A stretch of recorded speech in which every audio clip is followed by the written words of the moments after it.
పల్నాడు జిల్లా పెదకూరపాడు మండల ప్రాంతంలో శుక్రవారం రాత్రి నుండి ఎడతెరపి లేకుండా వర్షం కురుస్తుంది.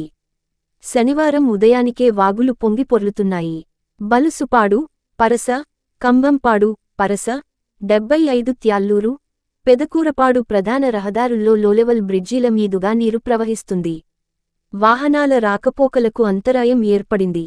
వాగుల వద్ద రెవెన్యూ అధికారులు విఆర్ఓ, విఆర్ఏలు, పోలీసులు కాపలా ఉన్నారు. ప్రభుత్వ, ప్రైవేటు పాఠశాలలకు సెలవు దినం ప్రకటించారు. పాలవాహనాలు కూడా వెళ్లలేని పరిస్థితుల్లో పాలసేకరణ నిలిపివేశారు. జోరు వానలో కూడా అధికారులు, లబ్ధిదారుల ఇంటివద్దకే వచ్చి ప్రభుత్వ పింఛన్లు అందిస్తున్నారు. విద్యుత్ శాఖలో సిబ్బంది అప్రమత్తంగా ఉండి విద్యుత్ సరఫరాలో అంతరాయం లేకుండా చూస్తున్నారు. 75 త్యాల్లూరు చెరువులు పూర్తిస్థాయిలో నుండి ప్రమాద స్థాయిలో ఉన్నాయి. జామలకుంట చెరువు గట్టు మీదుగా పొర్లుతుంది. గ్రామాల్లో సంబంధిత అధికారులు వరదను పర్యవేక్షిస్తూ లోతట్టు ప్రాంత ప్రజలను అప్రమత్తంగా ఉంచాలని ఎంఆర్ఓ తెలిపారు. ముఖ్యంగా పశువులు, గొర్రెలు, మేకలు పెంపకం చేస్తున్న రైతులు అప్రమత్తంగా ఉండాలని కోరారు.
కాదు చూడు ఎన్ని వస్తున్నాయో నీళ్లు చెరువులోకి.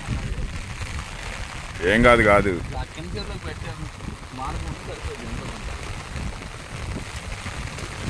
కోటికి ఫోన్ చేయి, కోటకి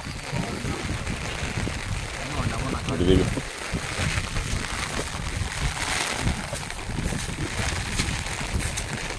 ఏంటంటే